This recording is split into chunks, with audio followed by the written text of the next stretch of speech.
email you, or what should I do? Yeah, that's if you would email me, that would actually be perfect. And I think yeah, you can find it on my homepage, you know. Email you, or what should I do? Yeah, that's if you would email me, that would actually be perfect. And I think yeah, you can find it on my homepage, you know. Excellent. Yeah, that's if you would Oh, is there a playback here?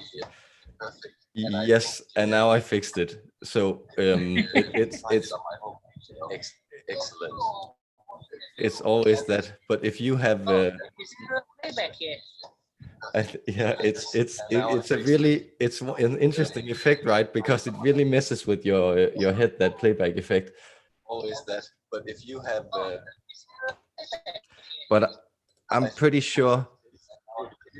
It's an interesting effect, right? Because it really yes, that it should be set right here. Could you Something's check? wrong.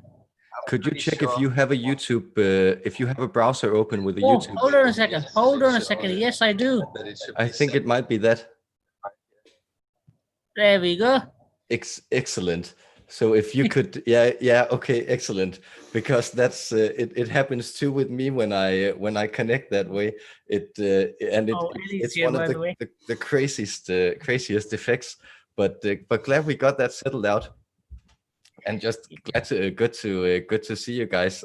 For some reason I have a feeling that like I have this feeling every time, but that it's gonna be an exciting session. And like, should there be anyone who don't know me, my name is Mads. I'm Danish and I live in Denmark. And like a year ago, I just discovered that I had an knack for trance channeling, and now I'm really enjoying exploring it with the world. So it's good to see you, and I guess you know the drill. And of course, interrupt me if some little pranksters or something show up. But otherwise, I think we're good to go. So see you on the other side, and so lovely to have you.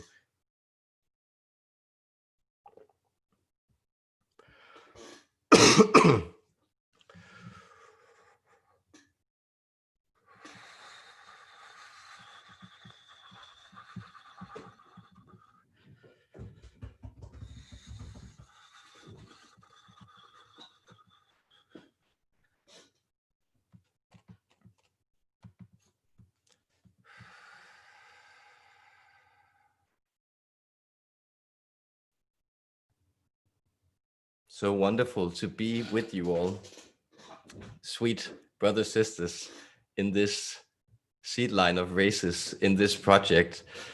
Us, the Pleidians, us, the Nordic Pleidians, as you sometimes know us, not that we have anything particular to do with the North, but that we have that type of pale appearance which you associate with people from that region on your planet.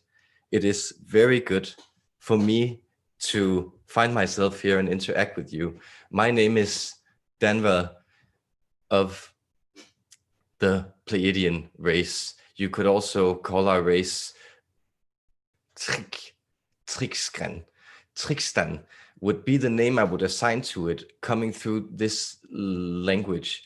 It has that type of sort of broken aesthetic that we enjoy in our vibrational arrangement of the universe. This day, I would like to commence first with a prayer to bless every one of you that has chosen to receive this message. In yenti ut inkitimpang ist Eindruck it und ich linkum it is und ankit irut int eas ukak int u. From our race to yours, there is a line of light, a thread of understanding connecting us and interweaving those patterns in reality that needs to be resolved in the hearts of the conscious races. There is a long line of love proceeding and progressing in all of you. And that line of love, we are so happy to be able to develop. That is our wishes for you, human beings, that you may grow to understand what we have understood, and then grow beyond that understanding to teach us what it is to understand more of yourself than we ever could.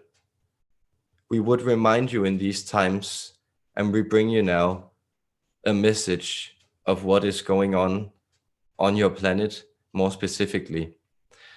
And that is that these energies that you are experiencing, they are hard to interpret because they are new. That is to say that the vibrational intensity of even the sub-particular spaces on your planet, that is actually what constitutes matter, has gone up slightly in its frequency. And that experience it is triggering within you is a type of uncertainty. But you could almost compare it to what happens when you have stayed up too late. That is to say, there is a type of energetic expansion that goes on, but that doesn't necessarily have a framework to be placed in. You don't know where to go with those restless thoughts so late in the night.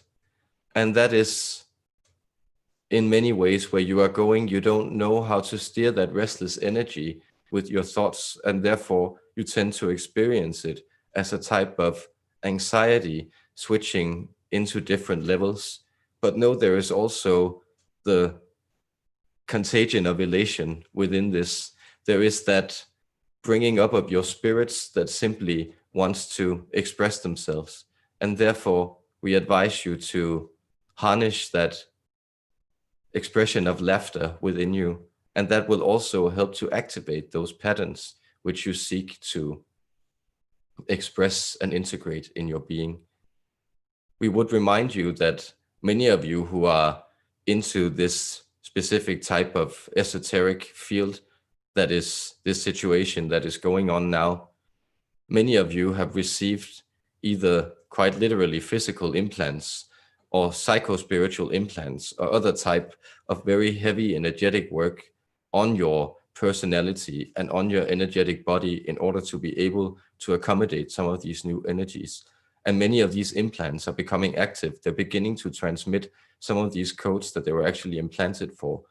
So you may notice sometimes types of fleeting pains in your skull that is actually related to these new transmissions of information that many of you have volunteered to receive. But it is informations of love. It is activations of that purposefulness and meaningfulness which you seek and which is unfolding. And with that blessing, I, Danver of the Pleidian Nordics, beaming to you from a starship situated approximately between the island of Greenland and the island of Iceland, to be able to beam energy down through that central energetic meridian blocking off both Eurasia and West Africa into the ocean. From there, I am transmitting my energy along with that collective which I represent. And I am happy to bless you and interact with you this day. And I would simply ask you, does someone want to come forward and offer a question this day?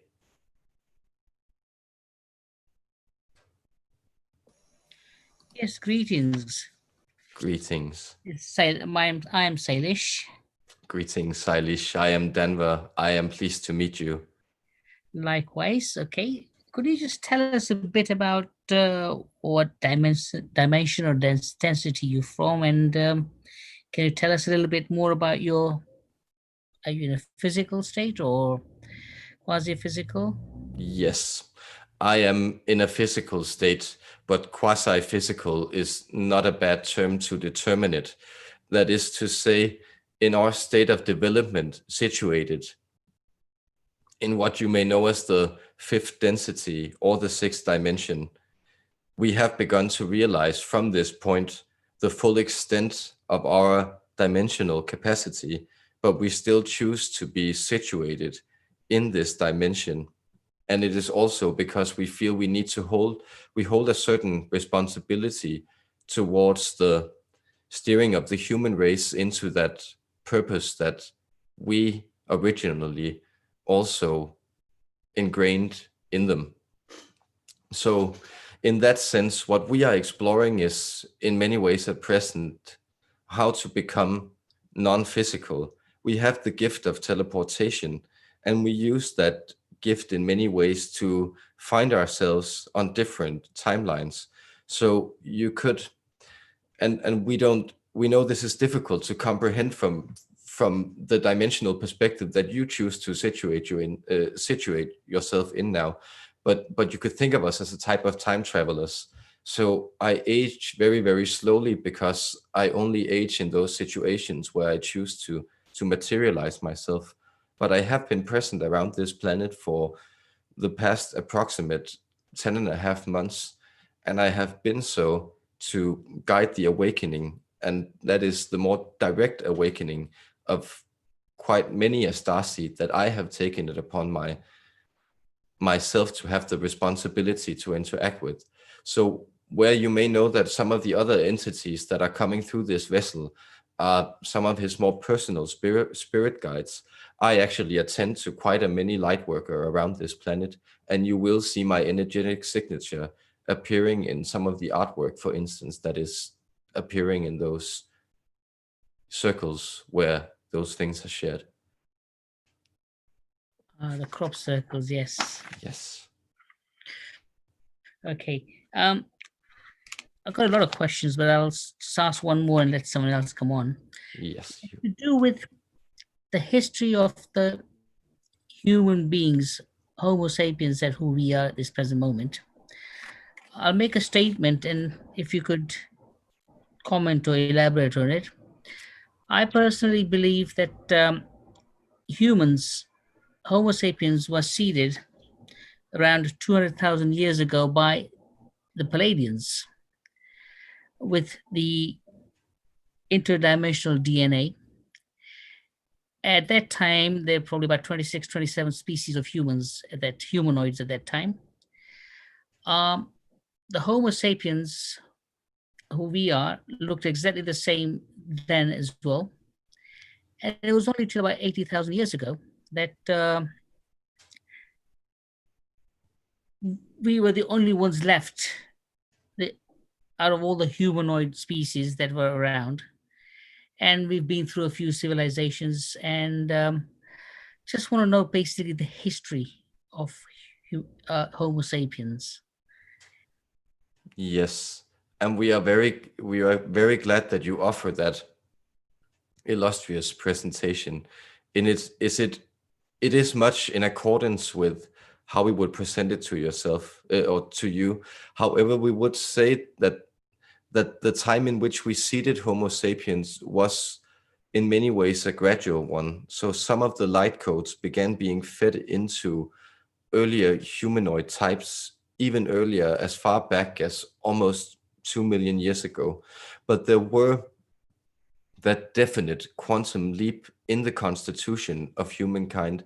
Before that, there had also been other intelligent beings being developed on this planet, such as the Lemurians, and some of that DNA was actually implemented into the human race, but it was a completely new type of project that emerged around that period from 250 to 200,000 years ago. And we would say the 200,000 year number would be that number where you see the definite races emerging. In that middle space, there were actually some type of, well, run amok prototypes that malfunctioned. And one of them was such as the Anunnaki, that were, from our perspective, invested with too much reptilian energy to actually work effectively on this planet. But we came up with some quite effective blueprints, and we were instructed by other races, but we were the ones taking the lead on this. And that had to do with our own ability to realize you could call it the mechanics of multidimensionality, which allows you to seed other races. And we have certain agendas in this personally, which will allow for our own transition. But then what happened in this unfolding of human history was the idea that there were certain actually quite rapid developments of some of these races, and then they were destroyed again, brought about, some of them by, there were actually genetic mismatches which made them barren in the end. That is to say, they went too fast into a type of technological development, such as you have also been in danger of doing and did do on the Grey Timeline, for instance. And those became extinct. There were also races that were simply, you could think of them almost as too clumsy for the environment, such as the giant races, but they were never produced in a very large number. But then we would say it is exactly correct that approximating 120 to 80,000 years ago, the race you know as Homo sapiens began crystallizing, and it did have other outliers, such as the Neanderthal man or the Denisovians. And there are also some genetics surviving, for instance, in Australia or in the deep parts of the African continent, that are still related to some of these older genetic blueprints. But it's quite a small amount. And that is the way you may think that you also have a lot of DNA that you share with your simian siblings on the planet. So what is usually done is that we took a blueprint that had already proven effective, such as that of the higher primate, and then we began molding it. And that was a quite interesting experiment, also because the primate energies they're different on Gaia than they are on other versions where similar types of human beings have existed. And we can elaborate further if you would want or have any follow-up questions.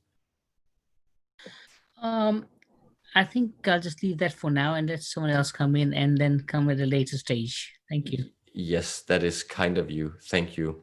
We will turn our attention to those written questions and say, someone asks, in 2014, I was on a holiday with my girlfriend. One day we arrived at a hotel at about 3 p.m. We fell asleep very fast. We didn't even change our clothes. We woke up the next day in the morning. It was a very unusual sleep. Recently, I started to think that maybe we had an interaction with ETs during that time. Can you comment on this, please? Thank you, Octavian. Dear Octavian, it is a pleasure for me to comment on this. Well, what happened for you and your girlfriend in that situation was more that you were picked up by the pixies, those fairy energies who kind of play tricks on people, those fairy godmothers who also tend to your energetic field, and they lulled you into a sleep. Notice often that when you go on a travel, it actually takes quite a bit of energetic adjustment. And of course, it's highly unusual for people to undergo that type of rapid shift in environment that you are able to now in your stage of technological development, where you can find yourself on one continent in the morning and another in the afternoon. So therefore, we would simply say that those were the fairy godmothers tending to your sleep. And there have been other times where you have been, let's say, at least astrally, been brought to starships, primarily a Syrian starship, which you interacted with. And there they gave you a type of mission to explore the Indian Ocean. That's as much as the information that is given to me on this point from their emissary. We thank you for that question, Octavian. And I will then turn myself to the Zoom call and ask, does anyone else want to come forward with a question? Yes. Hello? Hello, thank you. Yes, may I ask for your name? Yes, my name is Alex. Yes, pleasure to meet you, Alex. Greetings, Danver. Greetings. Greetings. Well, I have some questions from the chat and a few of my own. Yes. So, first of all, from the chat, Carol asked some question. It's a one question, but have three in one. Let's say this. Why is the Queen of Taijeta present at our orbit, Earth orbit, and why are we so important for her? And also, did those 80s from her crew play the Egyptians' gods? Well, the Egyptian deities are more ancient energies. You could think of them as cosmological principles that exist without and within the entire universe. So everywhere where civilizations develop technology, for instance, there will be a deity such as Thoth or Thoth guarding over him. He has other names in other human languages, but it is essentially that same radiant principle that is something that is conceived in the higher dimensions. This queen you mention, we are not sure we are able to make the channel repeat the sound, but we sense that her presence, oh, there she is. Well, she's communicating that she's here to, well, bring her chickens home, so to speak. She has quite a lot of energy invested in some of you.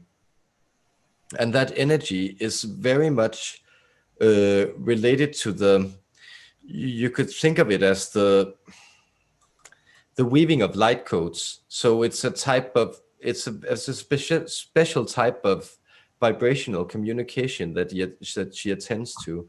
And it's kind of related to the transmission of symbols in dreams. And that's very much how she operates. And she is lending her energy to those of you who are turning to her. She's lending her energy in particular for you to strengthen your manual production. That is to say, get cracking with cracking that art and try to bring that forward. And there you will see a deepening of that communication with her in that process. That is what I sense is the message that is good for you to receive on this. Thank you. Okay, thank you very much. Well, now I have some questions. My question, that was Carol. Yes. Who was very interesting in that particular way of space consciousness. Yes. So, can you explain what, because it's not, we don't have an explanation. I know some parts of history, but what is Anunnaki means? It's a label. So, can you explain what race are in the realm of quote Anunnaki in that particular time of human history, and what is it now? Yes. The Anunnaki is, in our perspective, that race which was first forged from, it's a different planetary seed line. So it is connected to that planet, you know, as Planet X or Planet Nibiru, which will turn up again, we sense approximately 1200 years from now in your own observational letters. So that is true that there was an extinct species on this planet that you could think of as approximating something reptilian or crocodilian, but also more to the like of an insectoid race. And these were given free reins to also play the project of seeding. That is to say that they were given a project, a prototype of that human guinea pig like type of energy. And then they were allowed to sort of forge a race of, well, you could almost think of it, and it's not, and we know this conjures up like heavy associations in your language, but as the creation of a master race was what they were attempting to do, and why that also holds such dark patterns and has been a pattern that has been or an intention that has been repeated within humankind, is because it was the first time that this dark pattern played out within your race. And that was approximately in that timeline of 250 to 200,000 years ago, where these type of alien beings were allowed to run amok and allowed to create some states that were more reminiscent of what you may think of as slave societies. That is to say that they lorded it over different types of humanoids that lived for a shorter while, but their energy was quite unstable, and they were also proven to be quite destructive to the planet because they were mining for a lot of metals that were actually needed to regulate the vibrational spectrum on the planet in order to bring forward some of the other humanoid energies. And therefore, we were allowed to intervene along with the Lyrans, for instance. We were some of those energies who were instrumental in blocking off the Anunnaki. And then we simply froze down their energy, so we made it impossible for them to manifest any more copies of themselves on Earth, or you could think of it as reproducing, though they were created in a different way. And then they were banished back, their energy was banished back to that planet Nibiru, where their metabolism is far slower, but they have been projecting astrally some energies within your human species to try to allow to work themselves to actually reconfigure this planet's energy into something that would again be able to accommodate them to make the jump into this timeline. And we know it's quite complex, but we hope that this is making sense. Then we would assure you that for anyone we are interacting with, this is not the timeline where this will take place. So where you see them very much appearing in your own culture now is also in those places that is kind of tinged with fear, because the Anunnaki is not that powerful a race as it has been laid out to be. And we would say that there are, when you think of dark entities or entities that are following their own personal agendas, but trying to use human energy to do so, then there are other entities you could be more worried about them. We don't encourage you to be worried because you are in the driver's seat. We fully assure you. Okay, what is their genetic makeup and how they are looking, or are how do I say, a congregate of multi cosmic races in on one planet, or one ship? Let's say the planet is a ship anyway. Yes, understand the hominid that was termed the Anunnaki is not completely similar looking to the Anunnaki that resided on that planet, but the hominid which would make sense to you, because on different planets, even the atmosphere and the light is different. So your way of perceiving it would also be yes, yes, and everything. Yes.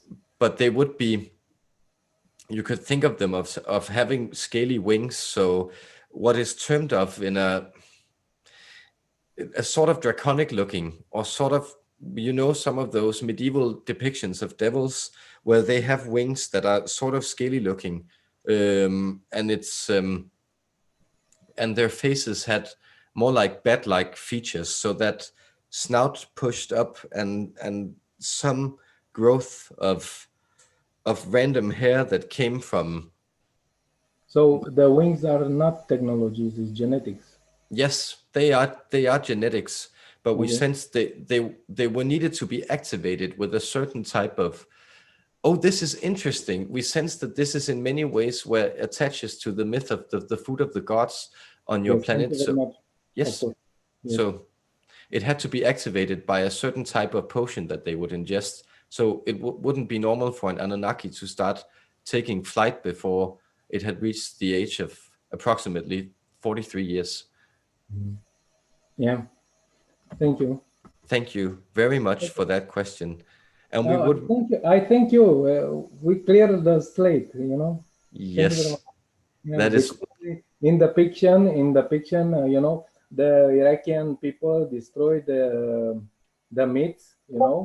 The gods and something, and people say, oh no, it's a legacy history, but they don't look alike in the gravings, you know. Yeah, they have rings, but that can be technology, not genetical, you know, something physical with, I don't know, crystal, plasmatic, how do I say, reactor, yes, or Yes. anyway, we don't talk about that. That is another discussion. But it's genetics. So the reminiscence in the region is facts, right? So in one particular way, not in a bad way, in let's say less good. Yes. Yes. Okay. In the cosmic play. So let Yes. let's be.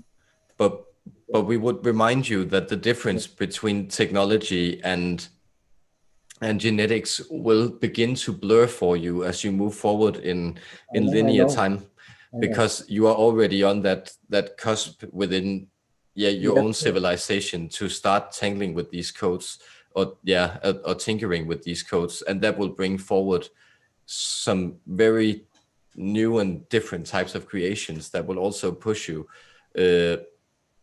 very quickly, rapidly expand yourself in the ability to create a new type of sustainable environment, and to for instance kill off some of the plastics that you have been accumulating on your Thank planet. you, Danver. Don't indulge this anymore, please. Let's take another question. Yes, we will take another question. Thank you very We much. thank you, our unconditional love. Unconditional. You talk about teleportation. Okay, yes, I think I will take. This is the channel again. I think I will take one from the YouTube, and then jump back, if that's all right, God, or that is all right. And they say, "Hello, Danver. I would like to connect to my Pleiadian guide counterpart. Could you please relay his, her name, and their life experience?"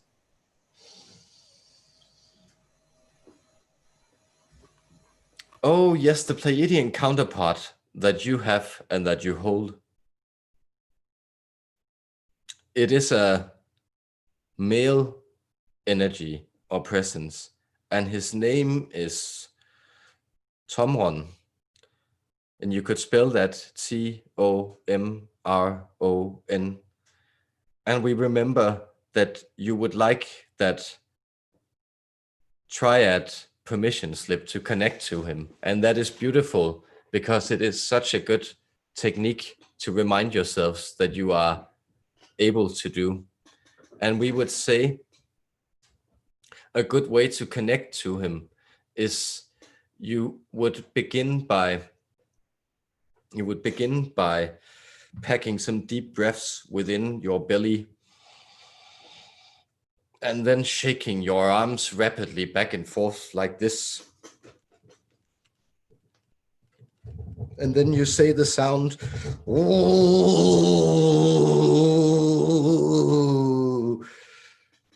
and then you tap yourself 3 times on the forehead, 3 times on the Adam's apple, 3 times on the claviceps, 3 times on your chest, and 3 times on your solar plexus. And there is his energy. Well, it is coming forward to you in that intensity. And we would say, allow yourself to release. And as you do these motions, then take in his energy, because he has a message for you that he wants to unite you with. But in his symbol, you could think of that as concentric circles, where the outermost circle is centered within the bottom of a, yes, oh, it's again with these Latin geometric terms, isosceles triangle. We may believe it is, but it's the one that has 60 degrees in every corner. But that is a way you could connect to him with. We thank you for that question. And then we will return to the Zoom call to ask if, and yes, we hope we will make for the rotation. So we will say, is there another person present on the Zoom call who hasn't answered? Yes, asked please. the question? Yes. Yes, please. We are having a messages from the Queen Taiwan. Yes. She's talking to us through the account of a Swaru Yazi. She is channeling through Gosha and Robert, giving us messages. We want to know, are you aware of a Swaru, and is she real? Well, Swaru, S-W-A-R-U-U. She's changed to Wazi, Y-A-Z-H-I. Is this queen talking to us?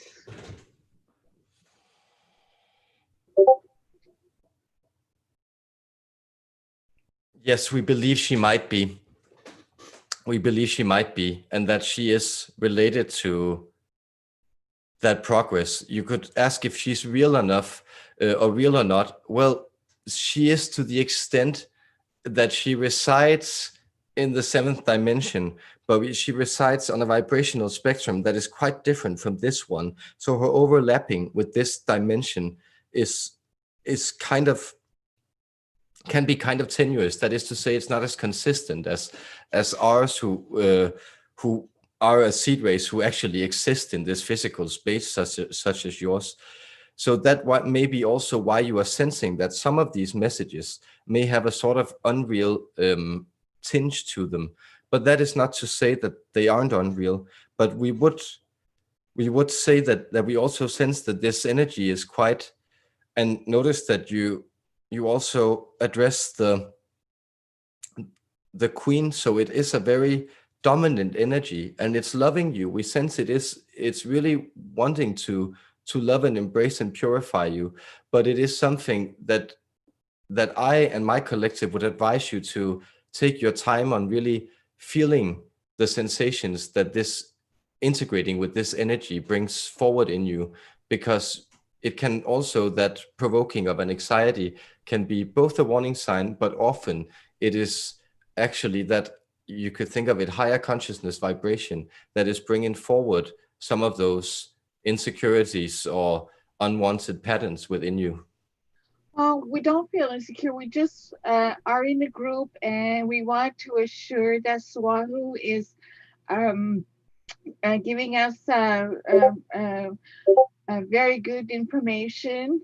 She's the Queen of Taigeta. She's present in our orbit, and she's communicating with us some very nice, important evolutionary messages. And thank you for confirming that she's from the 7th dimension.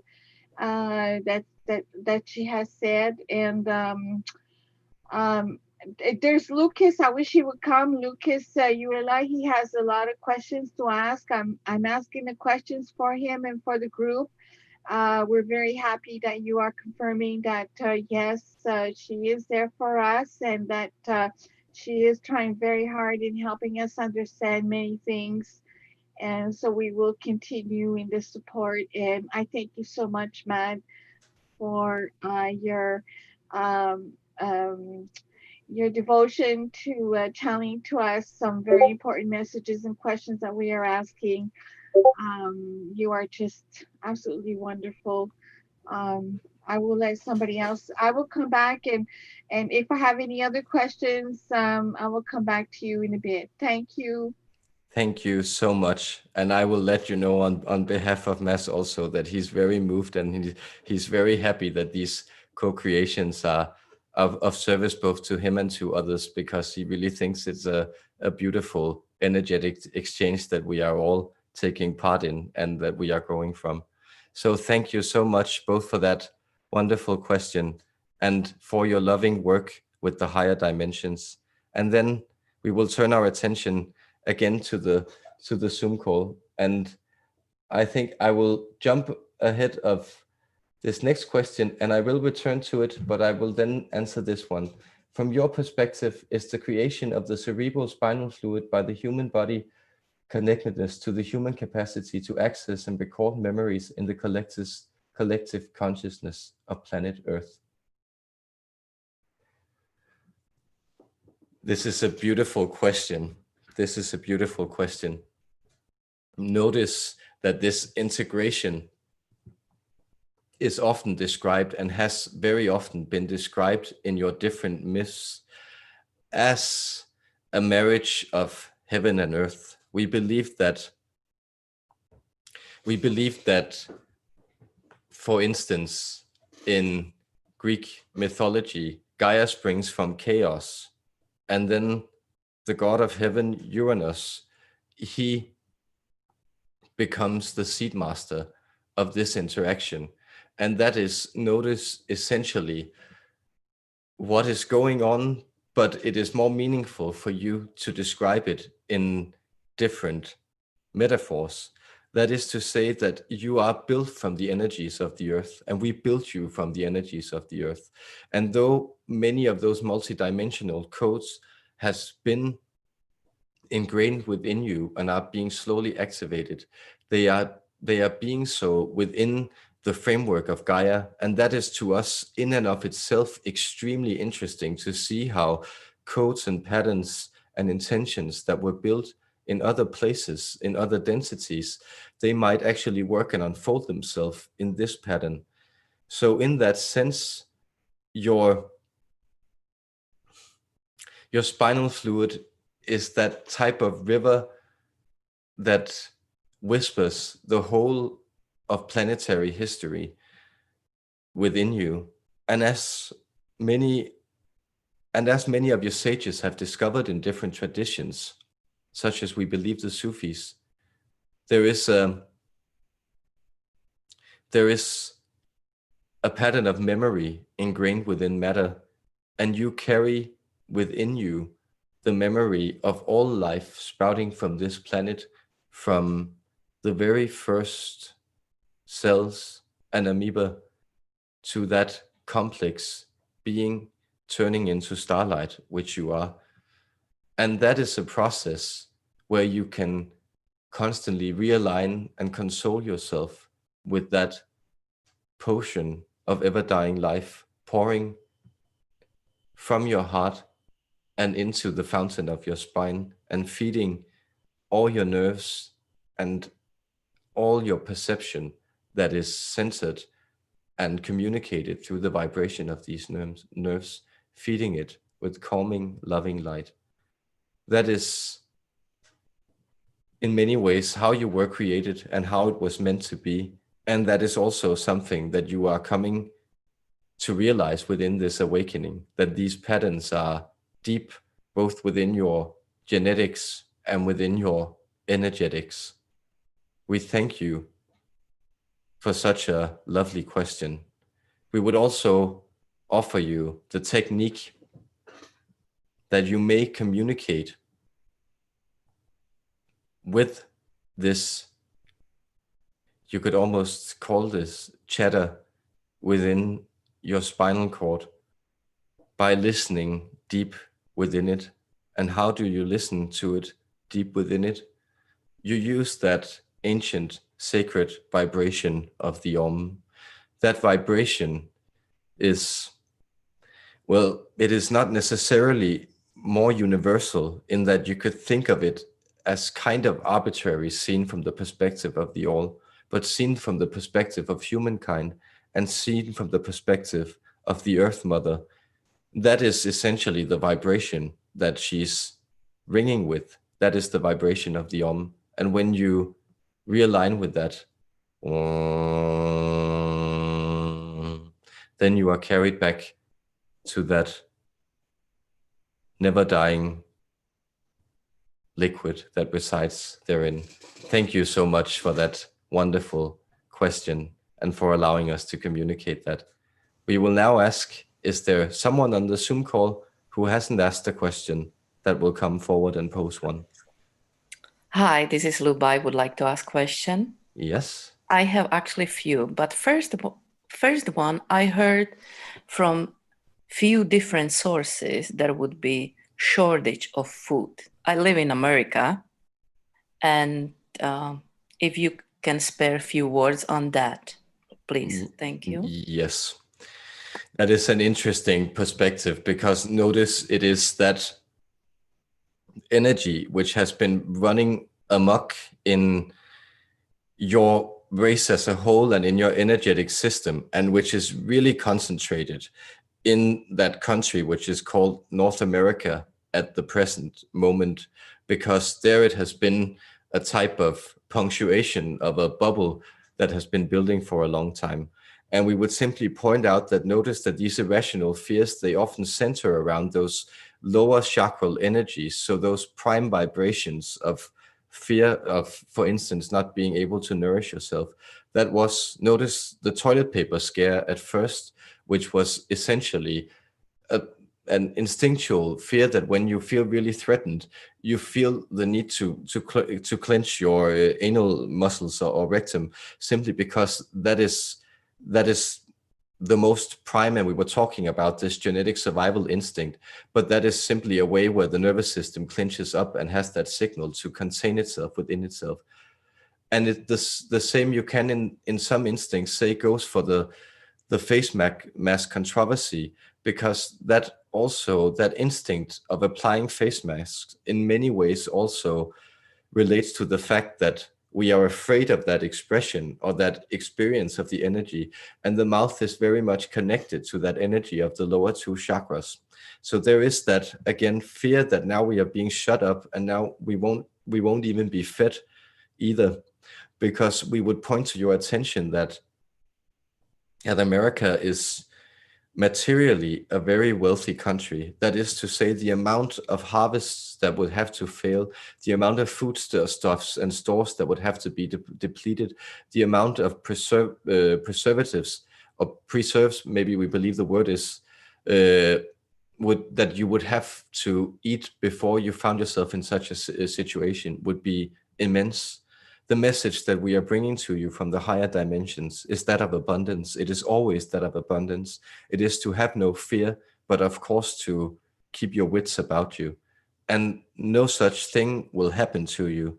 But what will happen is that many people will experience a shortage within their personal lives, and that will drive them into some desperation that will further these energies. So you are in that sense energetically in for a rough time. But we would say even within that period, as the Great Depression, there was never an actual food shortage, though there was a problem of distribution in some senses. So we would console you with that. But of course, we also know that this is an expression of some very violent energies and some very fearful energies being unleashed in especially your culture at present, and then being transmitted to being resolved. So it is quite interesting that notice that the pendulum always swings in both directions. And while that, you could call it mirror culture of the European continent that was set alight and went through some very, very painful purgations, well, less than 100 years ago and in the period preceding it, there America was a place where you could say in many ways prosperous energies were explored.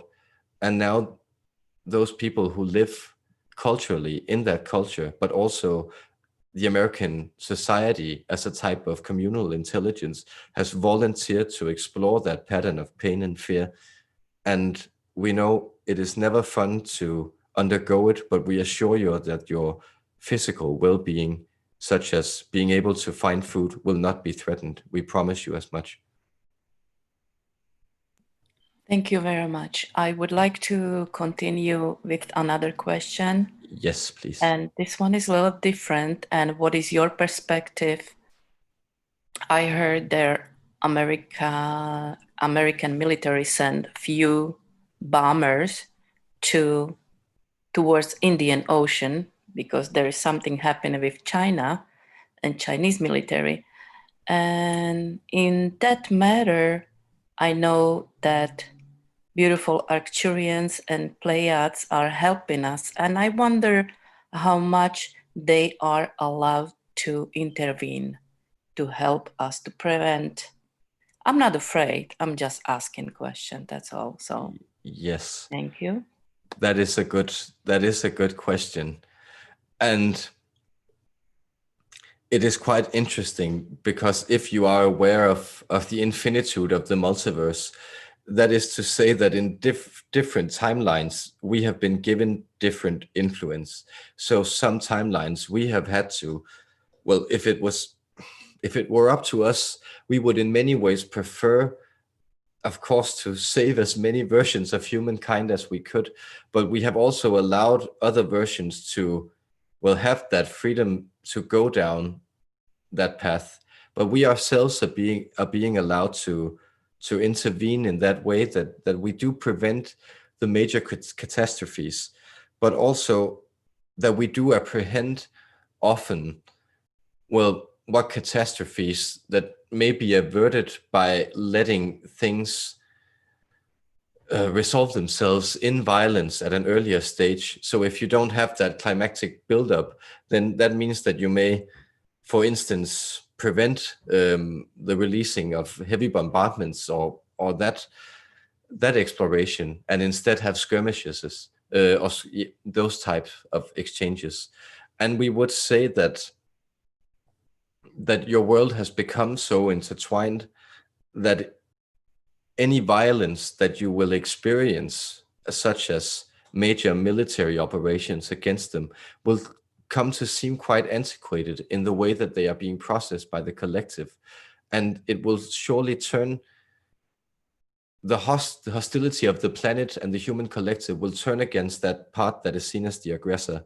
And that will be a lesson that you are in many ways attempting to learn yourself, because understand, for instance, that the idea of dropping a hydrogen bomb is as much as the idea on someone else on this planet is as much as the idea as flooding your neighbor's garden with your own with your own filth, or that is your own septic tank, it's called here. That is to say that if you did that, you would essentially suffer approximately the same consequences. So there is that sense that a military exchange is not serving your planet, and therefore we will prevent any mass scale of exchanges, but you will see accumulating warfare and conflict. And we would say in America, you will see much of that external aggressive energy that you have seen projected through much of your lifetimes throughout the planet turn inwards instead. And that rage which any individual human projects outwards, as you know, is essentially a rage that will end up damaging them within. I'm not happy about that, but thank you for help. Thank you for asking. Recently, a few days ago, we had earthquake in the area I live, 3.1 Richter scale. And I wonder what happened. Was it created by nature or by human? Well, we see this as a quite natural process. And again, we would point to you that as long as the earthquakes don't reach much higher on the Richter scale, then it is actually much like that release of aggressive energy through small skirmishes. That is to say that it is better that the tectonic vaults of the planet move a little at the time than they make those giant rapid shifts that results in disasters and catastrophes. So that was a quite natural process. And notice, much as you have to scratch yourself sometimes, Mother Earth also has to move about to feel good. Exactly. Yes. And then one last question. Yes. And I apologize for everyone who's waiting in the line, that I also heard that Facebook or YouTube can be shut down in very near future, and might be even internet. What is your take on it? Thank you so very much. Thank you for posing those questions and allowing us to comment on these issues. We would say that it is not likely that this will happen. You are experiencing a type of, well, ingrained patterns of control, but what is essentially happening is that you see this with every type of technology and exposure, that it becomes an innovation born of the free human spirit, and then it becomes, as it develops and spreads, and you even use the term of something viral, it becomes something that is able to transmit a lot of, you could say it, codes of control or codes of order or codes of habit. And then it becomes actually something that serves its opposite to balance itself out by being something that to an extent also enslaves human beings. And you have that paradox with your social media, that you all sense that they are in many ways, if not regulated and controlled by yourself, detrimental to your health. And at the same time, they are forwarding healing processes and connections that weren't possible either. So what we would say is that you will instead experience these entities becoming, well, much as those of you who remember how television networks worked in the 1990s or prior to that. So they were more monolithic. So they won't be shut down, but they will begin to become more uniform in the codes they are promoting. And what we encourage you to is to keep exploring and keep inventing, keep finding new ways to use these media to actually promote the type of content and energies and promotions that you want to, and also keep exploring different alternatives.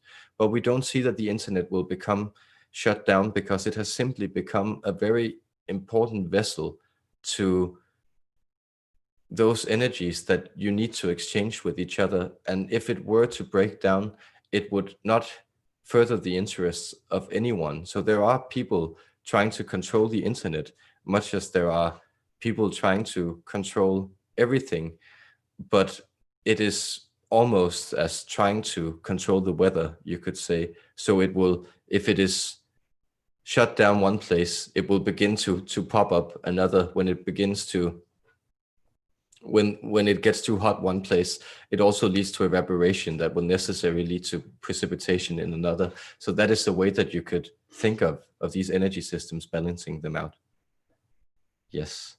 So we thank you for that question, and remind you again of our unconditional love and support that we show for your race. We will turn our attention to the YouTube and answer a question. And it says, could you explain the relevance of physical movements such as Feldenkrais and crossing the midline exercises in developing children? Also, what physical and energy exercises are utilized in the Pleidian civilization for balancing the body? Oh, this is beautiful. And there's a wonderful synchronicity connected to it. One of the other participants was so kind as to invite the channel to a Feldenkrais class this past week. And so he has just become physically aware of how this method works and is able to offer detailed advice. It is wonderful. We are not surprised, but we know that we keep enjoying sharing in the surprise that beings focused on that dimensional place that you are take in the experience of synchronicity. We would say it in that way. And then we would explain that in the development of children, notice that this is also a type of instinct of control that has simply, well, permeated your culture. And that is to say that you in many ways try to separate that type of crossing over experience of the human experience. And that is even in your school systems. You often segregate physical education quite distinctively from other types of education. And that is, for instance, quite different from what we used to do. So we would actually, later in our development, we would begin to also transmit intentions very clearly through physical movements. So for instance, like a movement like the shaking of the arm, we were able to also transmit some energies that could be interpreted, much as you interpret words, simply by the movement of vibrations in the air. So our training of our bodies became that much more subtle. You could perhaps compare it more to our preferred methods of movement went into something that is akin to the discipline of Tai Chi, that very slow, energetic type of therapy. And that in your children, we would encourage that crossing over experience in as many ways as they could. So for instance, if you could practice kicking a ball with the wrong foot, or simply the foot that you wouldn't naturally use, or try to write with the hand that doesn't work for you, those are some things that would actually be helpful. We would also say in the physical exercise, then try to, yes, have some fun of it.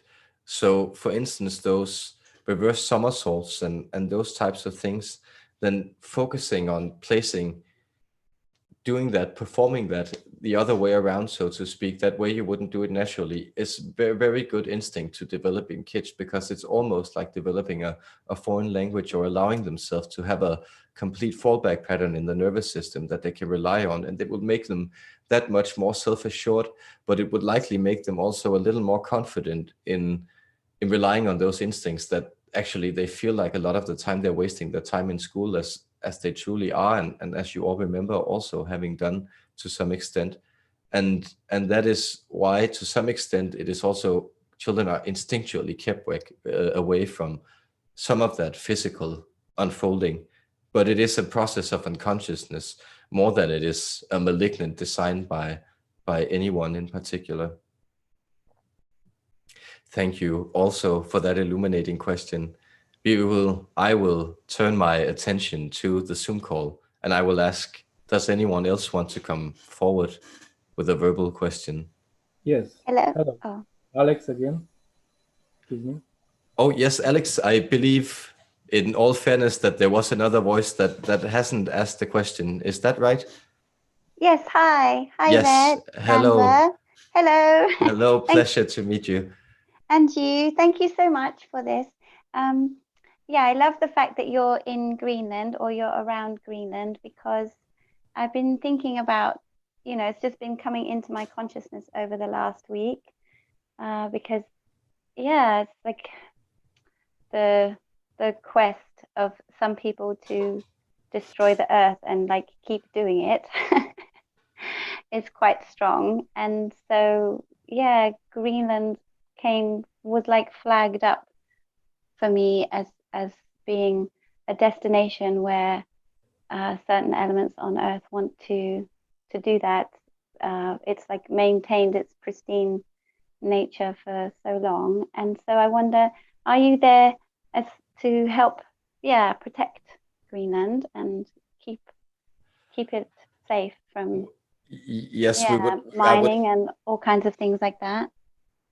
I would like to say so. I would truly like to say so. I know that I am also attempting to assist with some of those processes, though you will see that continent as it almost is, so that northernmost part of the Americas as it actually is, reveal quite great secrets to you about the process of what is now known as human prehistory, but could almost be thought of as that history that went before the history you have now. So a different historic cycle where there were technological civilizations, and you have found traces of them all around.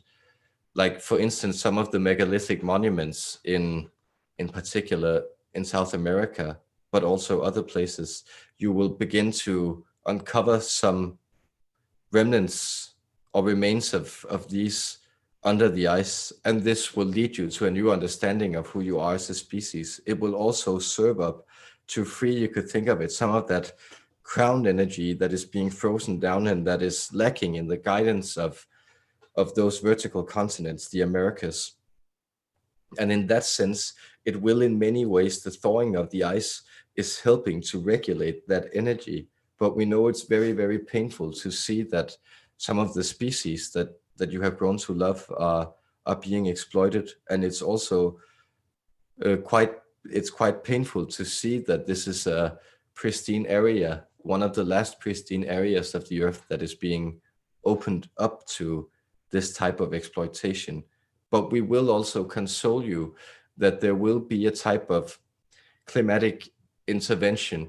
That is to say, you will see in the developing millennium, and we would say in 7 years, this will become quite evident to you what we are talking about, that it is that your economy will be restructured in a way where it won't be as profitable to keep exploiting resources from finite sources on your planet, but it will be far more profitable to try to, for some instance, recycle or reuse much of the materials you have, but also to go off-planet mining instead.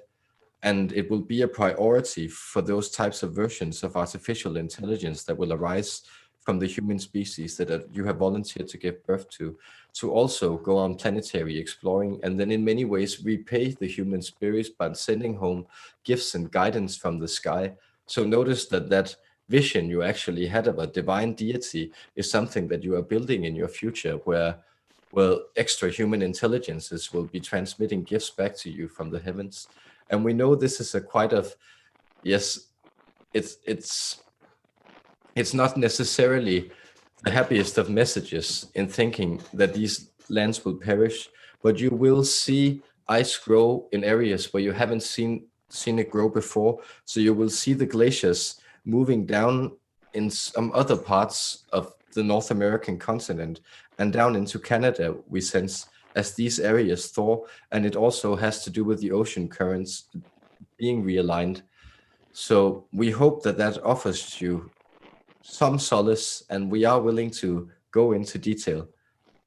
It does. It's very good news. Thank you very much. I love the sound that in 7 years' time, it's no longer going to be profitable to keep doing unsustainable, stupid things. That's brilliant.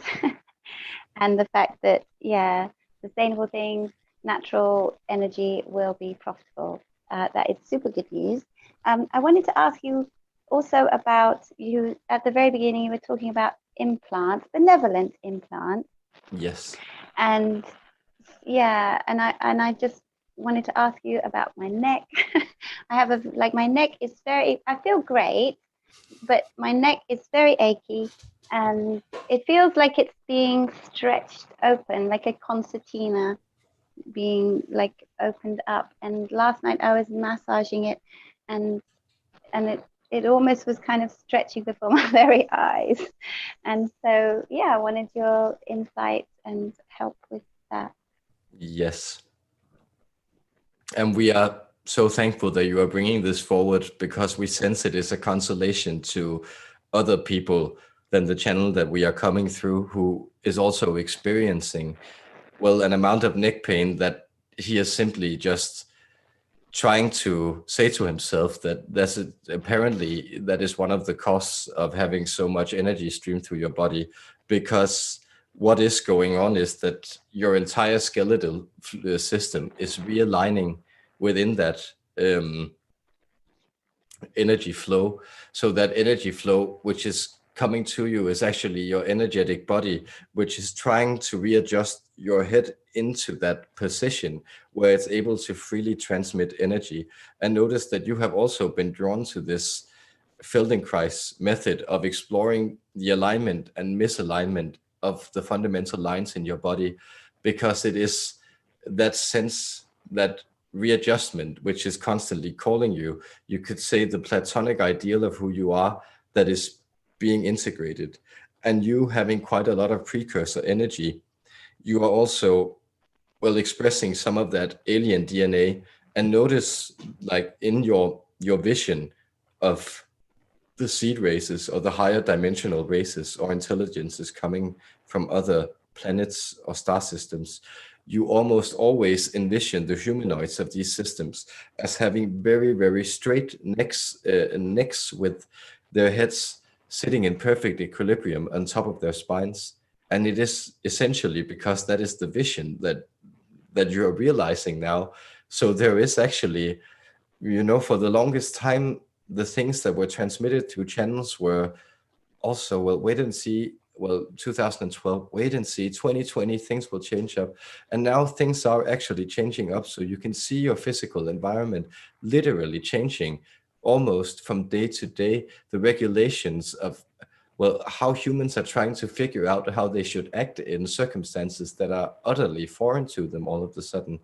And you are experiencing, you and many of you who have volunteered to undergo this type of work, you're simply experiencing that realignment. And what is coming online in your experience, or it was online before, but now it's becoming that strong transmitter pattern, is you could think of it as the magic disc or the magic mirror. It is a type of whitish disc that resides, we believe, well, right in front of that gland, we believe is called the pituitary gland. So the one that sits above your spine and then almost like at the central lowest point of your brain. And within that, it is in many ways where you could say the energetics of your higher dimensional personality or your soul is being transmitted into your body.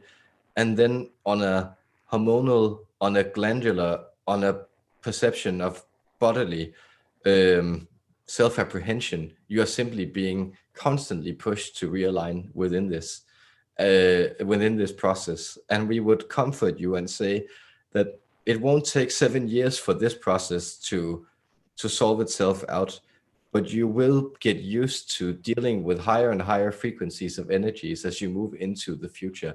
But those more acute pains, they will solve themselves within, we sense, the period of 19 months. And they will change, so it won't be the same ache that you are experiencing, but it will move other places in order for you to make you align those places instead.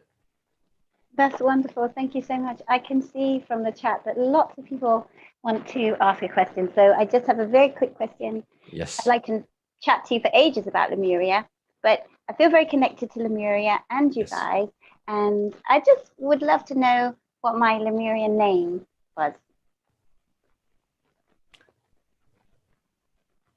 It was Ishtar. You were named after that great goddess, which has been served and worshipped in many cultures and traditions. And sometimes she changes names. It would be in Lemurian or that vibration. It would be more to, because they were actually also able to transmit and receive on a slightly higher tonal pitch, much as dog whistles work. So it would be almost an invisible e, that very high pitch, and then a star, that star rolling, and if we could thrill the R's at the end, we would do that, but we're not able to transmit that vibration through this physical vessel at present, and that would be your name.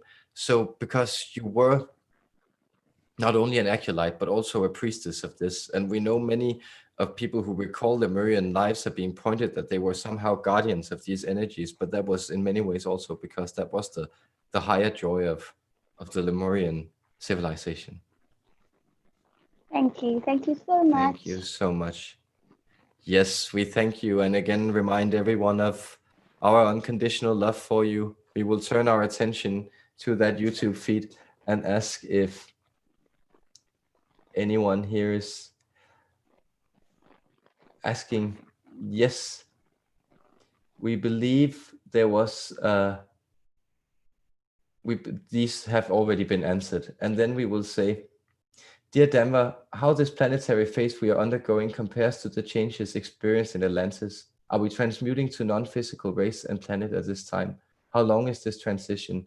Just a comment, eurythmy by Rudolf Steiner is a beautiful method of communication with movements of the human body. Thank you. It's very beautiful, and it is just again marveling at those synchronistic patterns that playing out to the wonder of the human experiments, because we would simply allow you to turn your attention to that discipline of eurythmy and say that the Steiner movement is in many ways inspired. Steiner was in and of himself a type of emissary character, so you could think of him as someone who was whispered in the ear by the Archangel Gabriel, though there are many ways to approach this.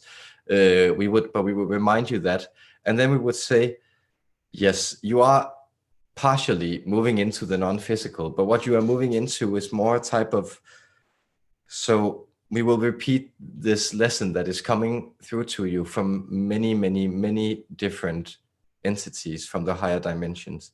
You are always situated in that perfect universal source, but you, as that conscious point of energy that you are, choose where you want to experience yourself primarily.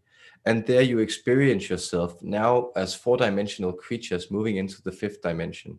And the fifth dimension isn't a non-physical dimension. So your bodies are upgrading to accommodate the energies of the fifth dimension, but they aren't, because it resides in such a much higher vibration as you perceive it. And when we say vibration, we mean this quite literally, that it is vibrating at a higher frequency or at a higher pitch. And then, so what is happening is that as you enter into the fifth dimension, and this would also be a millennia-long exploration for humankind in and of itself, is that you are entering into, and many of you are aware of this, precursor entities, of seeing the world much more in terms of intelligent energetics, to see those patterns that aren't necessarily focused in the personal individual situated in a glimpse, in a visual abstraction, in a glimpse of time. Instead, you see them as processes carrying out and fluctuating, transmitting and being changed. And somehow you learn to reside in that ability. And we use that word somehow because it is a sort of transition of faith or belief. It is in many ways inexplicable in words, because it is a transition into a type of telepathic transmission that is deeper than words, where you are able to perceive, well, the symbols and energetics, as well as the pure emotional intent that is being transmitted between you. And this will herald in an age where the exchange of human energies will be much more communally oriented and much less oriented about, you have that, we believe, term from political theory that everyone's war on everyone. And that is in many ways that perception that the individual must arrive at when it sees itself as an individual. And that is the logical conclusion of seeing yourself as a being finished in time. That is also that you only connect to your own finitude in time. And this makes for limited understandings of both your own being and the understandings of creation. We were very happy to answer that beautiful question. Thank you so much for it. And then we will ask from the Zoom call, is there anyone coming forward with a voice to ask a question? I have a question. Hello, yes. Danver. This is Kevin. Yes. Hello, Kevin. So my question pertains to a permission slip that the Bashar put forward regarding the 5 levels of mastery, with the first level being the cryptic. And he speaks about going out into nature and sitting by a running body of water, like a stream or a river, and then connecting to the energy of that body of water, and also connecting to your own heartbeat, and then also focusing the energy with a tree. So there would be a triad, and that would that would activate the cryptic energy. And I was just wondering if that permission slip can be used more at home, to have like a little a little bubble fountain and then a plant that you could use in your room. And if you could just go into detail on your perception on that permission slip, and how it would still work very well at home. Yes, it's we would almost use the image of the Japanese gardens, because to our perception, it seems that this is the culture that has in many ways understood the realization of this principle of creating very tranquil spaces. So you may also have noticed that when you visit a Japanese restaurant, the restroom will be well designed or made up in a way that seems to confer a type of nature that is beyond nature. That is to say, nature that is ordered in a way where it presents itself with its pure intent or code. It is the same paradox that resides in the expression of the bonsai tree. And so it is actually because this transmission of vibrations within your field brings you back to that greater reality, that greater heartbeat of Mother Earth, which is clocking and beating within you, much as the stream. And so if you could have, you would say, a type of live plants, and it depends very much on the climate or on where you live and what you resonate with. But we would highly recommend that if you could, for instance, have an area of your house, either without or within, depending on where you live, have that overgrown in a type of climbing vine. There are different species, but you could use such as, we believe they are called morning glories, or there are many, many species of these ordinary climbers who said, who make flowers for one day, and then these are quite beautiful and trumpet-like. And this would be a way to have some of that wilderness, but in a tamed way within. And then a small fountain, or that clocking sound, that is actually also something that will heighten your vibration for a lot of people. And that is also noticed that in many spas or beauty parlors or such places, they would often install such a type of fountain, or at least a fish tank, in order to have that presence of moving water, which stills the mind. Excellent, excellent. And then is there anything more you can say about the first level of becoming the cryptic? I would say that this intelligence, this lovely intelligence who is communicating with you, perceives things, you would say, in a more, he addresses in a high degree the level between the intellectual understanding and the emotional level of humankind. And this is what he has been very instrumental in. To our level, the cryptic, you can extend it into the enchantment of everything you perceive. That is to say that once you realize the purpose of everything, that there was an inclination, actually a spiritual inclination, in the type of angle or finish that, well, the line on your armchair holds, or the proportions of your desk, in everything there is that type of divine geometry. And now we are returning to, because for some instance the channel was directed not to change his t-shirt, actually preferring those monochrome to better center the vibrations. But it is because this carries a picture of the Vitruvian man. And that is in many ways, in that way in which we created you, within that multi-dimensional framework of how we perceived you to be in your highermost state. And that image is created within you. So whenever you access that level of the cryptic, you are in many ways accessing that level which is called the Akashic, or that level which is inscribed meaning. And that was the level that the master Leonardo uncovered, like few others of your species has done so far. That was the level where he experienced that meaning was something that you pulled out of the ethers and then solidified into your experience. And you can do this with everything. So we would simply, yes, encourage you to find that calling of an excitement. You could almost say that when you perceive the landscape, for instance, try to perceive it as your forefathers perceived it. That is also created in your image and imbued with an intention and an intelligence. And there you will see that, for instance, the curves of hills or the meandering of rivers can gain almost what you would think of as an erotic aesthetic pleasure about it, because it is that effortless expression of beauty which you connect with the true expression of nature. Beautiful. Thank you so much. Thank you so much. And we will turn the attention to this call and say, it is good. It seems that we have answered the questions within that YouTube live stream. We will ask, is someone coming forward from the Zoom call to ask questions? Yes, Alex. Yes. Hello, Alex. Well, I have a quick question, because yes. There are many. What is your frequency right now? Not in the ship, you're like a being in hertz. Can you answer that, please? Well, I reside in many frequencies, but the frequency that you could best contact me with is the frequency of 275.5 is being transmitted. And we sense that that would be the frequency in which you would be best able to connect to those Pleiadian patterns within me, and then pick up on the energy that I beam to you personally.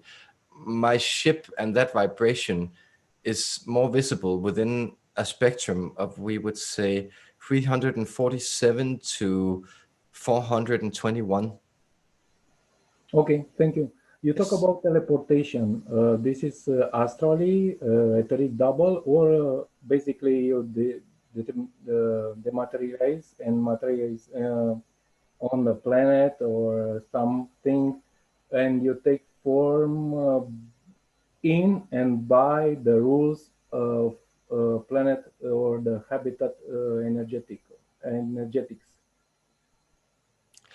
Yes, if we are perceiving your question correctly, we do use different methods of teleportation depending on what our aim is.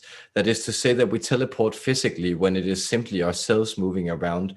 We are able to do that, which you can essentially also do, but you are first you need to come to the realization of, it's difficult to learn how to walk until you do it. And that idea is that when we sort of shift our main focus into our astral body, and then we relocate that astral body, and then we shift our identity into something that is also aligned with the physical manifestation of that astral body within that energetic grid. And in that way, we teleport ourselves into that grid of reality, or that spectrum of reality. So that's the way we do it physically with ourselves.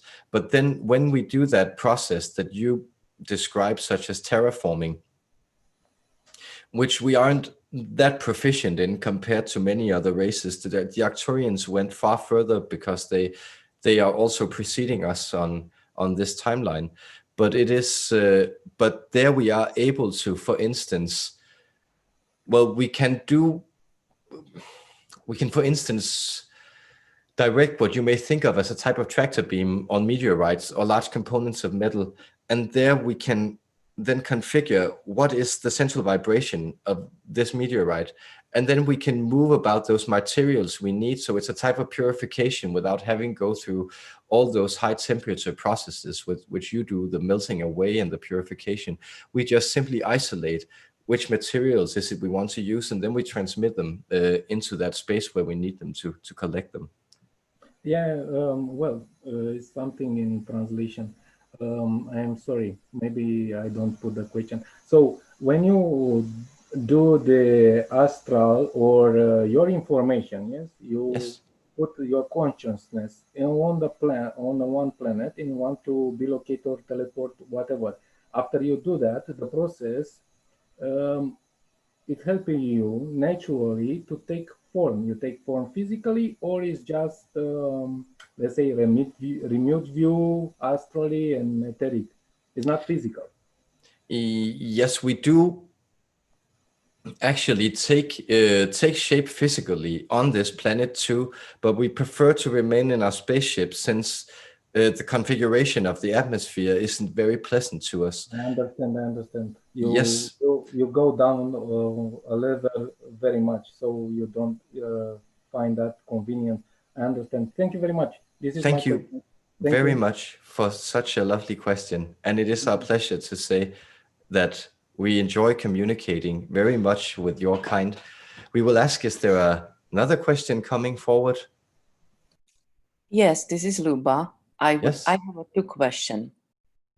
If you can, would you be able to tell, not me, but my husband, he's complaining about pain in the neck.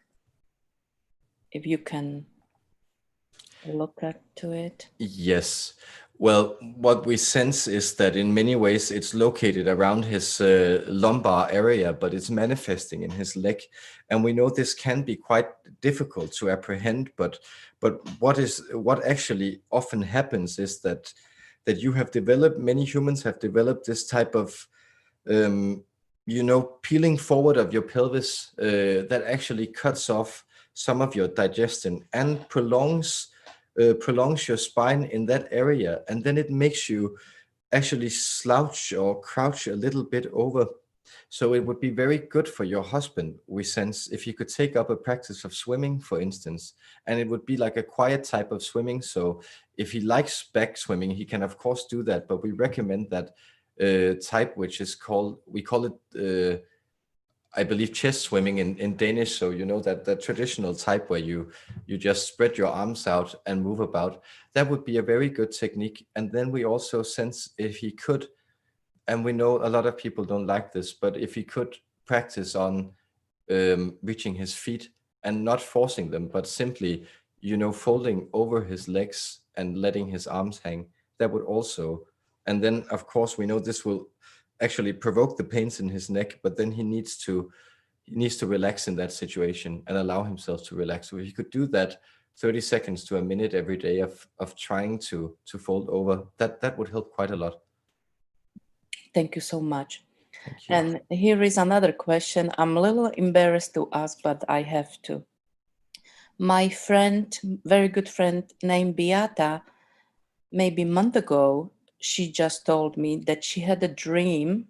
She was sleeping and suddenly she kept waking up with like she's having orgasm and there is some kind of extraterrestrial living.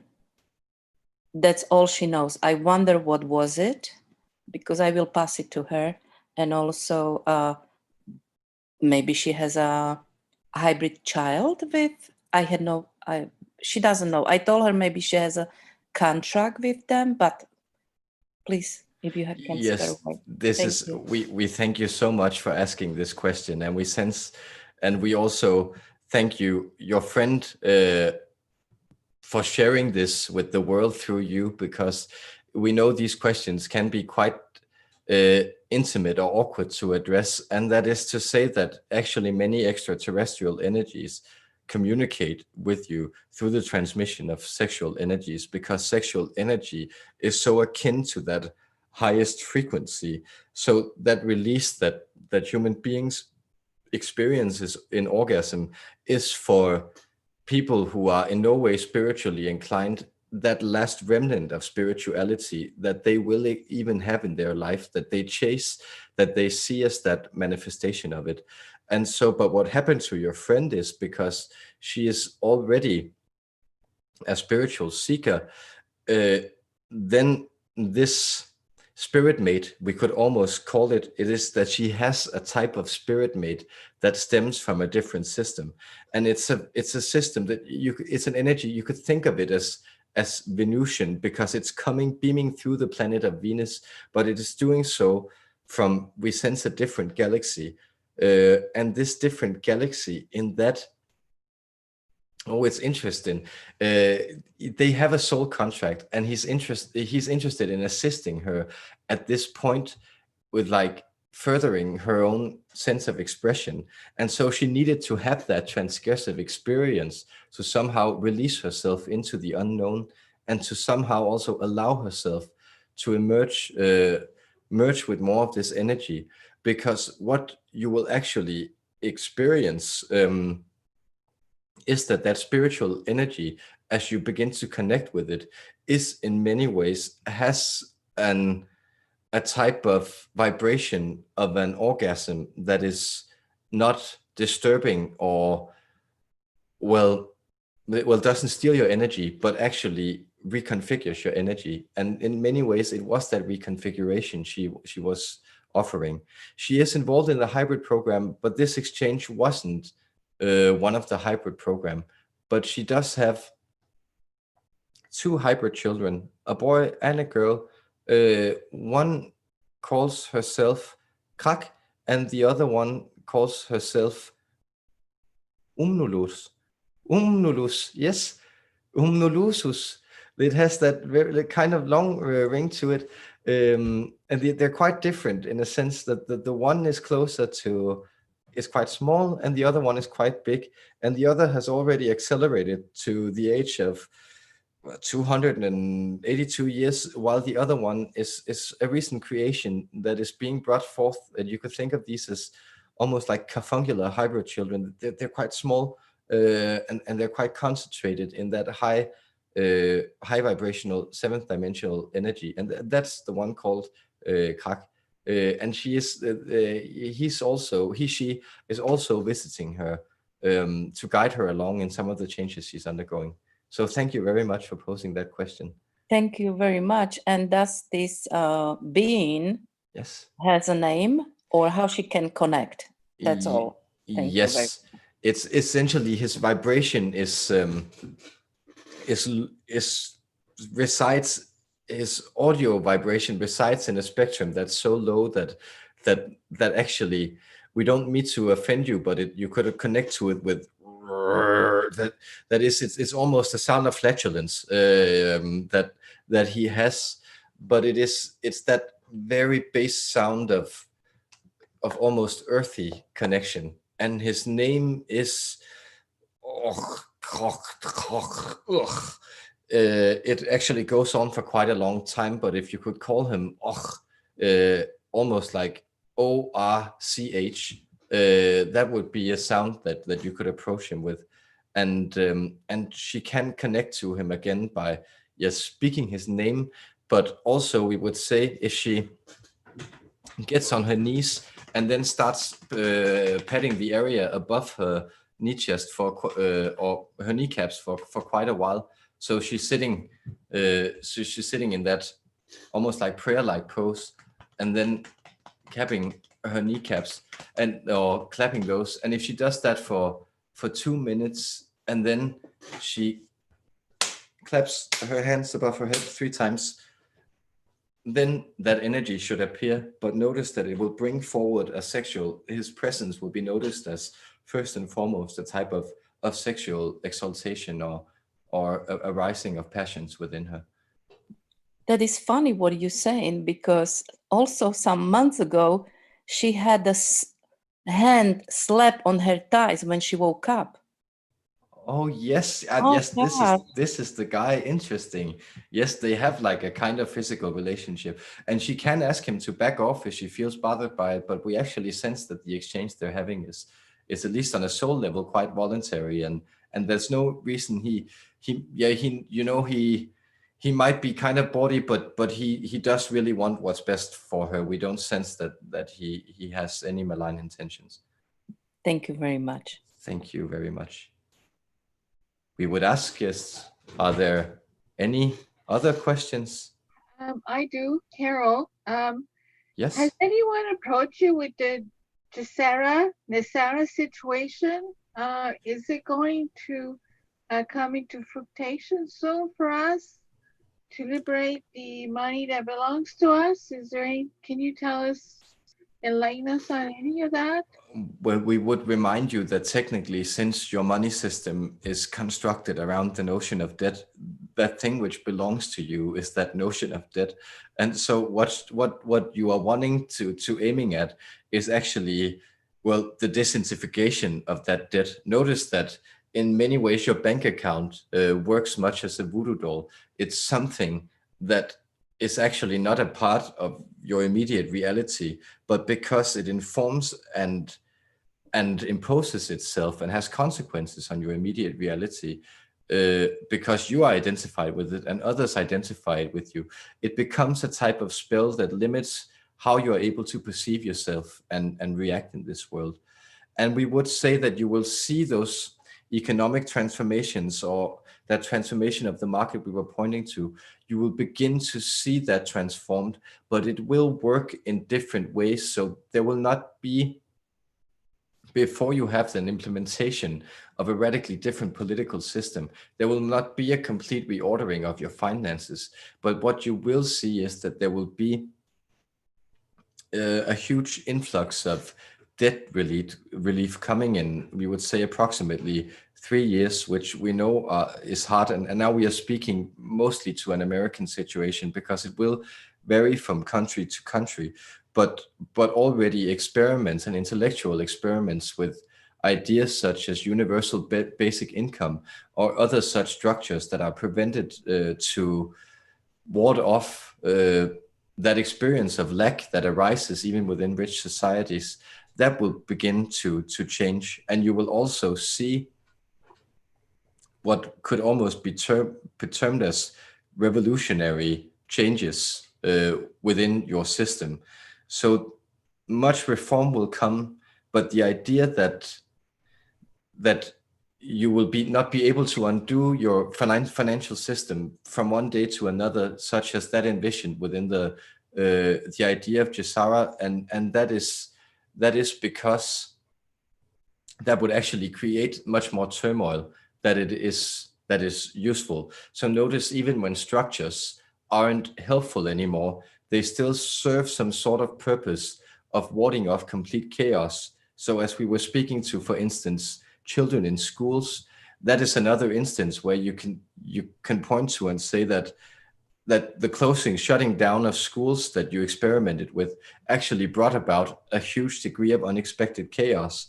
And that left you with the task of trying to adjust, how do we actually want these systems to work? Because in essence, there's nothing wrong with money or capital or debt used as a medium of translation of physical values into something abstract that can then be translated into some physical. But there is something very wrong with the type of identity that humans attach to them. So the more that you could focus on your life, on actually building value that then only secondary is perceived as having a monetary quality, the better. But we know this is difficult because we do agree that there is, of course, an unfairness in that type of money, and that it is a magical system that is imposed upon you. That is to say that you didn't voluntarily create this spell, but this spell is something that you are born into in many ways. Oh, I wish we were free from this. Oh my God. Other planets have no money. Why are we stuck with this? Why can we not be like other planets with no money? Well, we did have mediums of value and physical exchange on. We, to some extent, don't anymore, because once you make that jump into the sixth dimension and already advancing into the fifth, it becomes more evident that well, every being should just simply have their needs fulfilled. And since you can't really hide each other from each other anymore, play the game of lying, then it would be fairly obvious that if someone is wanting to enrich themselves from the holdings of someone else with a false intent, or with something that would be detrimental to their well-being, that exchange would simply not take place. But we have had the experiment of fluid capital on our planet too, because it's civilizationally, it's quite a natural development that from a scarce medium of exchange that we also had on our planet, it was a type of, well, it was actually the mineral of cobalt that we used to exchange, much as gold was on this planet. It has a different luminescence on our planet. And that turned into also a fluid currency. And that turned into an experiment of social differentiation and stratification that also resulted in some types of genocide. So we have had our experiences, but we are just way past them, and can tell you that, of course, this is a limited perspective that we know is hurting a lot of people, but is also serving a lot of people at the same time. Yeah. I wanted to mention we had a really big manifestation in Montreal with many, many people fighting for not wearing the mask. Is this going to be helpful to stop this government from forcing us into vaccines and masks, with all the people raising up to fight against this? Yeah, Wes, it is to some degree, but we would remind you that you are your government. So the government is not, it's an entity that you have. When you speak the word the government, you are in many ways casting a summoning spell of that type of, you may know the term egregore within magic. That is to say that your government actually consists of people that are exactly like you are, except put in a different position. And if you were put in that, if you were the prime minister, then your objectives would also, and perspectives would also be those of a prime minister. So of course, your conscientiousness would inform it, but it would still look like those problems that present themselves. So for instance, if you imagine that you were you are a miner, then your objective would be, how do I extract this seam of coal, or how do I extract this seam of mineral from a mountain? But of course, seen from the outside, that would seem like, what is that psychopath doing? He's blowing holes into Mother Earth in order to dig something out of it.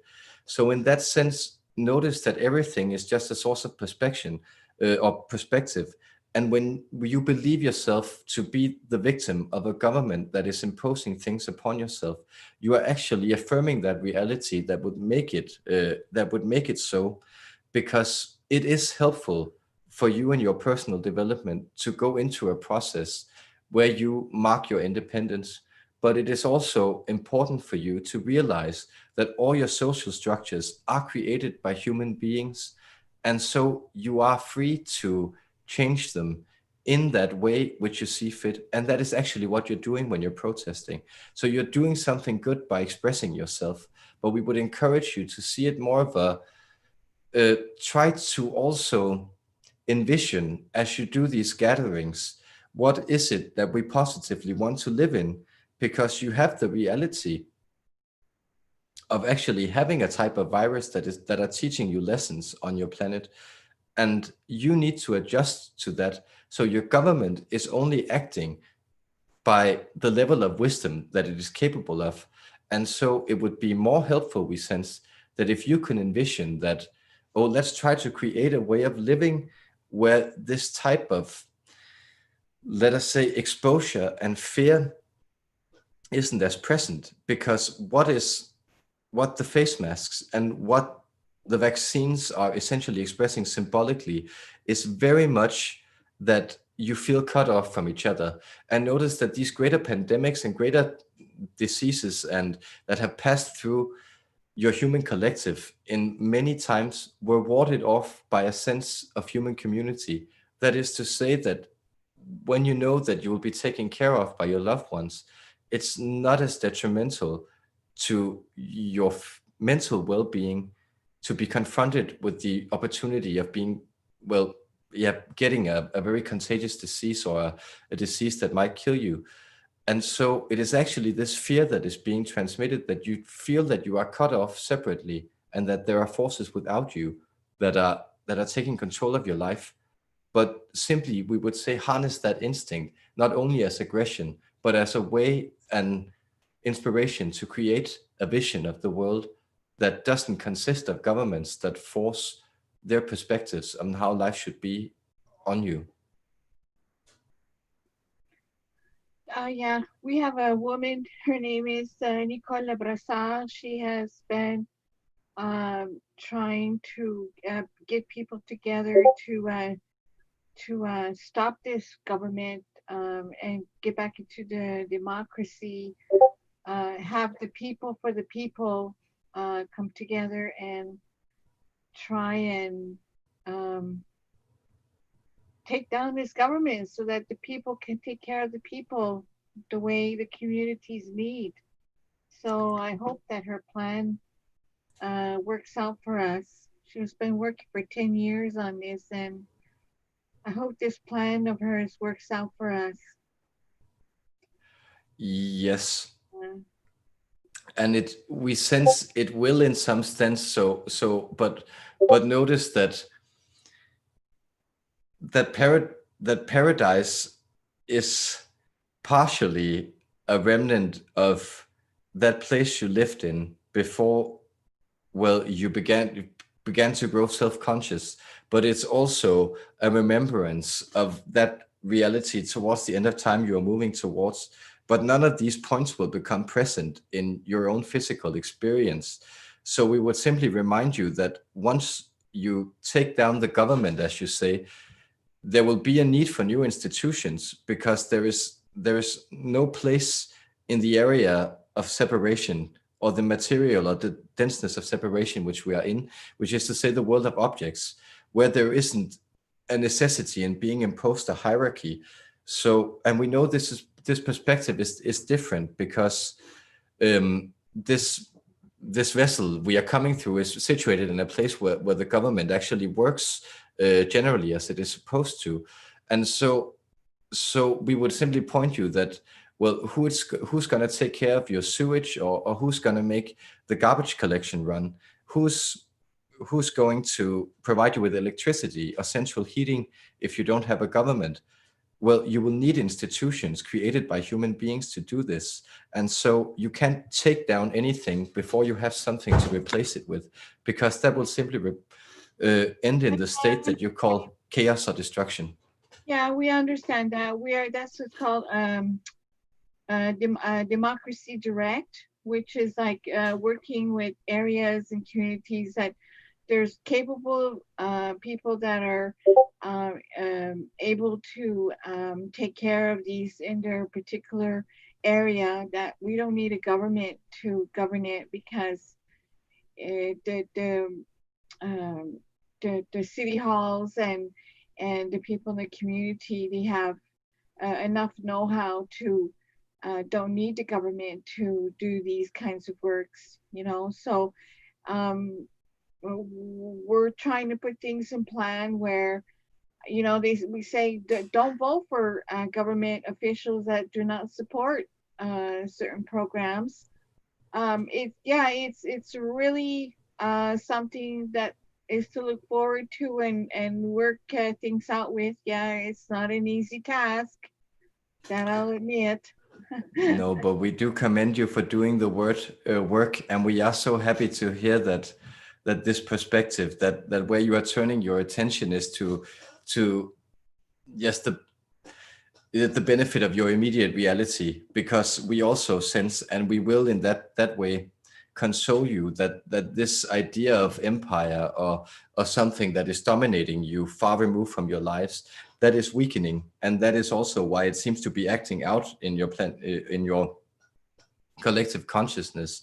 That is to, for instance, say, and we believe other entities have pointed to this in a channeling, but that the image of the strong man as is something that is being, well, highly materialized within many cultures, and also to be, well, demobilized or put out as something that isn't a vision or helpful to the development of human consciousness. And in that way, we will say that you will find the expertise within this type of more council-like type of self-government or direct democratic, what you actually prefer as democratic. And that is a necessity of your ascension into the fifth dimension. And we would say that is a consequence that will naturally arise from you becoming more self-governing and more in aligned with your true intentions, which you are all going to be, and the process that you are undergoing. So we assure you that you are doing well, and thank you very much for that question. And then we will pose, does anyone else want to come forward with a question?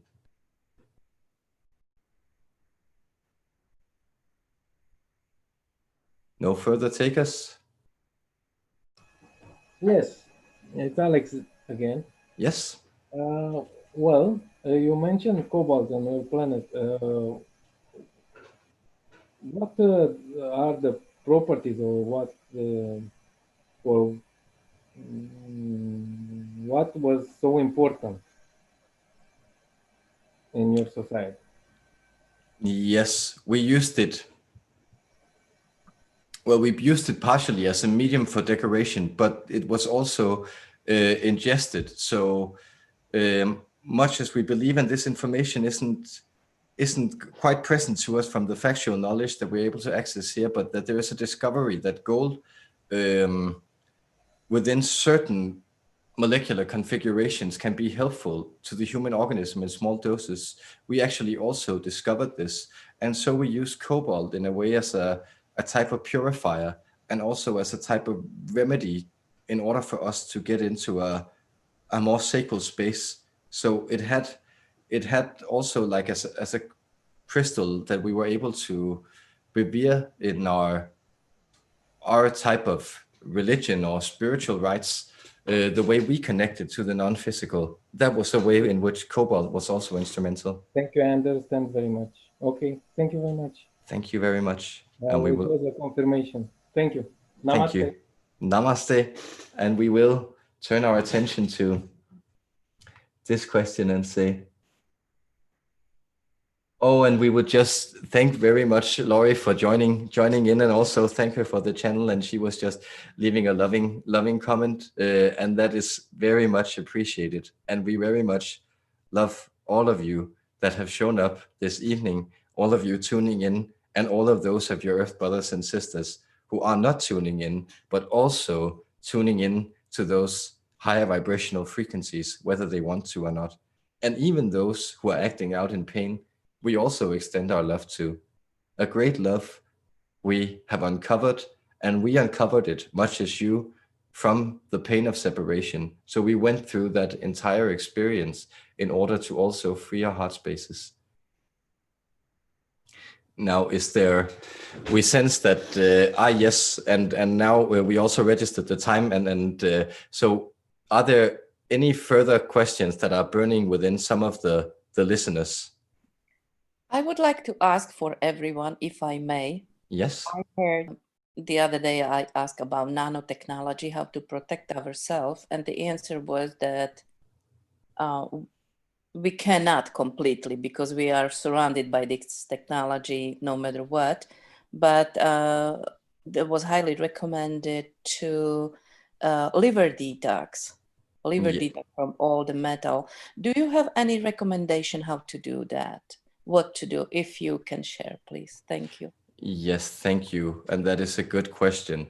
And notice that it is that, again, heavy metal vibration, which has become, well, a side effect of the pollutants on your planet. And it is a very observant question, because these are some of the things that are preventing your vibration from realigning it with that space.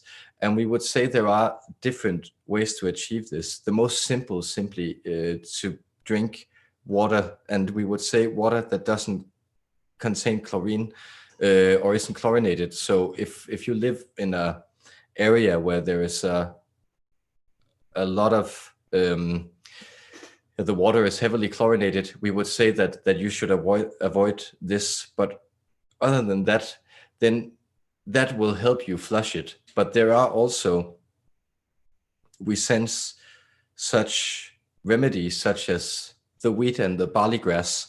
Notice that actually using these parts of those plants that have assisted you for so long very much helps you to flush that energy. We would also advise you to ingest chia seeds in quite large doses. So if you could, then sometimes that accompanied by great amounts of water, that will help to flush out the fluids of your organs and then infuse new fluid into them. And that is a flushing out. So, and it's also quite good for your digestion in general.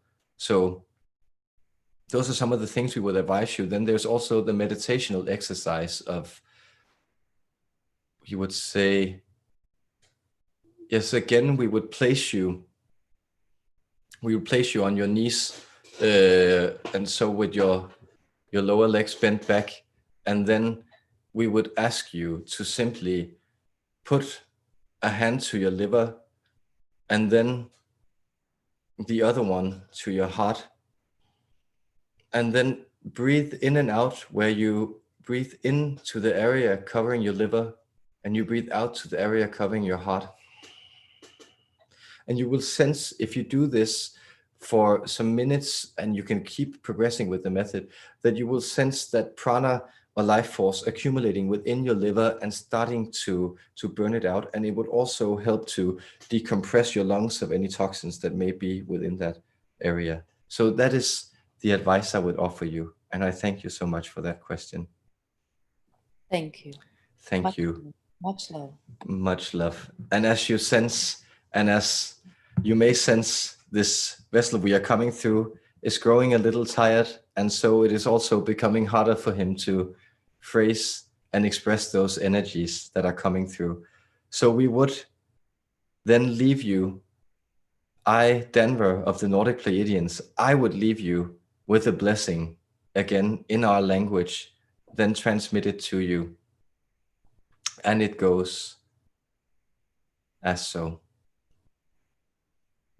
Kian indag ist indags ut eist ut ein elags in tum am bitak ist ach busti hanki intili hinti akistu indaku pam bustang. From this situation recreated, you will sense many flowers sprouting within that spiritual being that sits in your heart and expands to reach all worlds we from our world, we extend our love and our energy. Know that it is guiding you, it is flowering within you, it is showing you the way to your truest and highermost selves. And in that place, you will discover that thing which you never lost, but you only thought to forget in order to find the joy of rediscovering it. I, Danver, on behalf of everyone of my race, I thank you very much for this beautiful creation, and I am supporting you from afar. Our unconditional love to you, humans. Unconditional love to you also. Thank you so much. Thank you. Thank you. Thank you, guys. That was awesome. Like, and no stupid kids this time either. That was perfect. So it ran smoothly. That was really lovely. Yeah, guys, it was. I have to go back and listen to many of the knowledge you shared. Yeah, it was very good, man. Thank you. I'm so happy. I'm happy, guys. It was a beautiful exchange, and thank you. It And was yes, going to be a great one. You're right. Amazing. Thank you so very okay, much. that's perfect. And I'll just say, I do personal sessions, mondian.com. You can find me there if you want that. And otherwise, there'll be a live channeling in 10 days or something again. And so much love to you, and have a lovely Sunday, whatever's left of it. Thank you